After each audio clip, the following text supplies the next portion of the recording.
बात करते हैं ऑस्मो रेगुलेशन की, जिसको हम रेगुलेशन ऑफ वाटर भी कहते हैं। कहाँ कहाँ पे वाटर एब्जॉर्ब होता है, can you tell me? Collecting duct में उससे पहले गवर्नमेंट्स कैप्सूल में ना, फिल्टर आउट हो गया, आ गया ना। उधर से पास थ्रू कर सकता है। चला गया आगे, पास होके आ गया। फिर लूप ऑफ हेनले में भी होता है।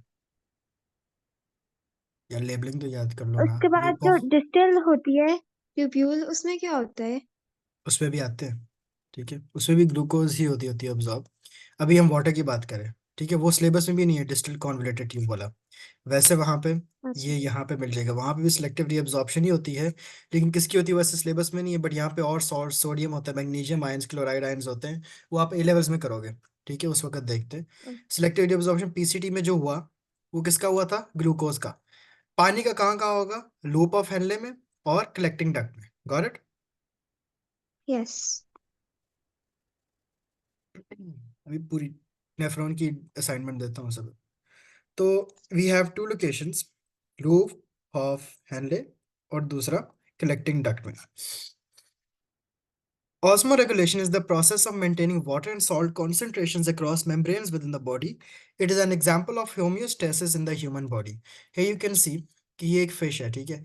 अब एक फिश भी एक्सक्रीशन का काम कर रही है, वो वाटर एंड सॉल्ट लाइंस ले भी रही है, यहाँ से गेन भी कर रही है। कुछ उनमें से अच्छे होते होंगे, वो एब्जॉर्ब हो जाते हैं, कुछ जो बुरे होते हैं वो एक्सक्रीट भी हो जाते हैं।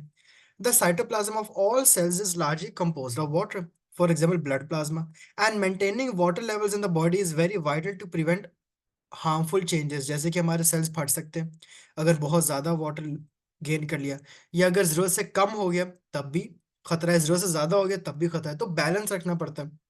To much water in the blood results in the cell swelling, as water moves into them वो डाइल्यूटिंग इफेक्ट क्रिएट करेगा और बर्स्ट हो जाएंगे।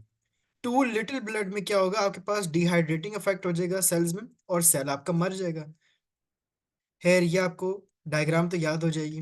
ठीक है, can you explain me this according to the movement in and out of the cells? In the first diagram, since the red blood cells have no cell wall, therefore they have higher water potential inside the cytoplasm than the solution.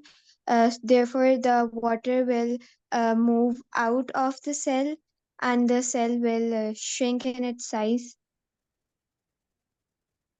ठीक है, और उसके बाद second वाले में isotonic में both the water potential inside the cell cytoplasm and outside in the solution are equal.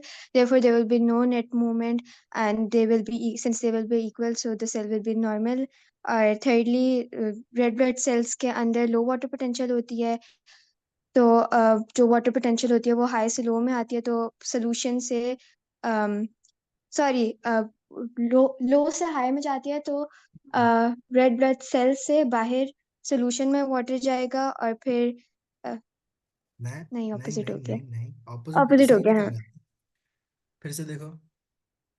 Red blood cells के हाँ अंदर लो वाटर पोटेंशियल होएगी, हाँ, थैंक जिसकी यू। वजह से जो वाटर होएगा वो हाई से लो में आता है, तो वो बाहर से अंदर आएगा, और और रेड ब्लड सेल के पास सेल वॉल नहीं होती, तो it will burst and it will swell and burst.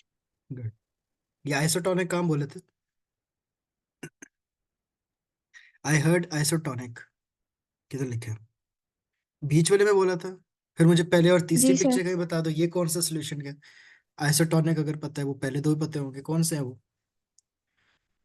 Hypertonic, जिसमें अंदर जिसमें सोल्यूशन में कम पानी होता है, गुड, वो हाइपर और होगा। और हाइपोटोनिक हाइपो?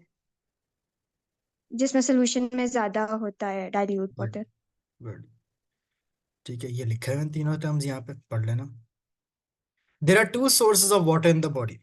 एक वाटर जो एरोबिक रेस्पिरेशन प्रोड्यूस होता है, और एक वाटर जो हम खाते हैं, पीते हैं।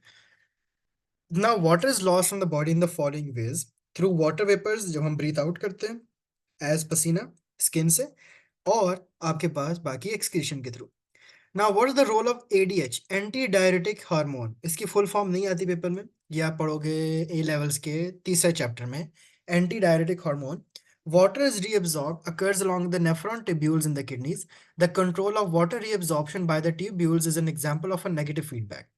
If the water content of the blood is too high, then less water is reabsorbed, and if it is too low, then more water is reabsorbed. This is controlled by the hormone ADH. पानी में, अच्छा मुझे बताओ, body में पानी बहुत ज्यादा है, क्या मुझे किडनी से रीअब्जॉर्प्शन करने की जरूरत है? पानी ज्यादा नहीं। नहीं, क्योंकि बॉडी के पास है। हाँ, अगर मुझे बहुत प्यास लग रही, बॉडी में कम हो रहा है पानी, तो रीअब्जॉर्प्शन होगी। यस।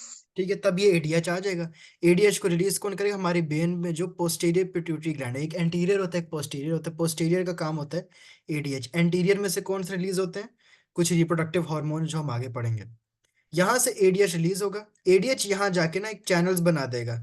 जो आपके नेफ्रॉन्स होंगे ना, यहाँ पे जो आपके नेफ्रॉन्स पड़े हैं, ये नेफ्रॉन्स है, ये कलेक्टिंग डक्ट है ना नेफ्रॉन की, और लूप ऑफ हैंड, वहां जाके कुछ चैनल्स बना देगा।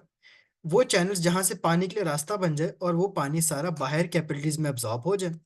Pituitary gland in the brain constantly releases a hormone called ADH. How much ADH is released depends on how much water the kidneys need to reabsorb from the filtrate.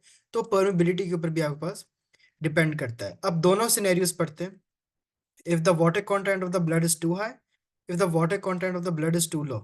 अगर बहुत high है तो क्या होगा? हमारा pituitary gland less ADH भेजेगा और less water reabsorb होगा।